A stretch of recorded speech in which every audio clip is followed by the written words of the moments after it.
This is an excerpt from a short story of his, A Very Old Man with Enormous Wings. On the third day of rain, they had killed so many crabs inside the house that Pelayo had to cross his drenched courtyard and throw them into the sea, because the newborn child had a temperature all night, and they thought it was due to the stench. The world had been sad since Tuesday.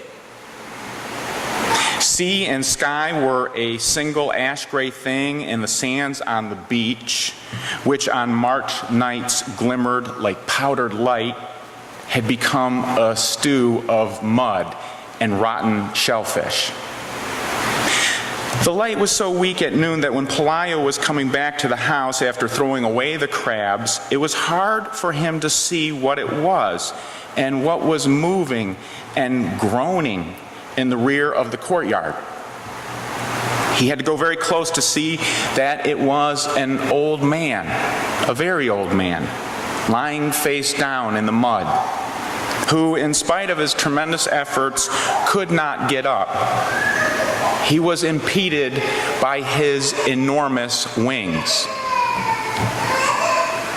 Frightened by that nightmare, Pelayo ran to get Elisenda, his wife, who was putting compresses on the sick child, and he took her to the rear of the courtyard. They both looked at the fallen body with a mute stupor. He was dressed like a rag picker. There were only a few faded hairs left on his bald skull and very few teeth in his mouth. And his pitiful condition of a drenched great-grandfather took away any sense of grandeur he might have had. Then they dared to speak to him, and he answered in an incomprehensible dialect with a strong sailor's voice. That was how they skipped over the inconvenience of the wings, and quite intelligently concluded that he was a lonely castaway from some foreign ship wrecked by the storm. And yet, they called a neighbor in, a woman who knew everything about life and death. They brought her to see him, and all she needed was one look to show them their mistake. He is an angel, she told them.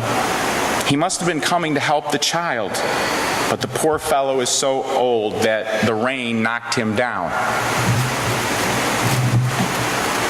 On the following day, everyone knew that a flesh and blood angel was held captive in Pelayo's house, against the judgment of the wise neighbor woman, for whom angels in those times were the fugitive survivors of a time of spiritual malady. They did not have the heart to club him to death, but Pelayo watched him all afternoon from the kitchen, armed with his bailiff's club.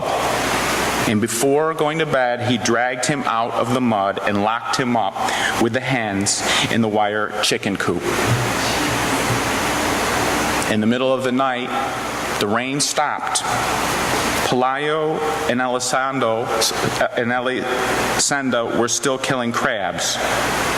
A short time afterward, the child woke up with no fever and with a strong appetite.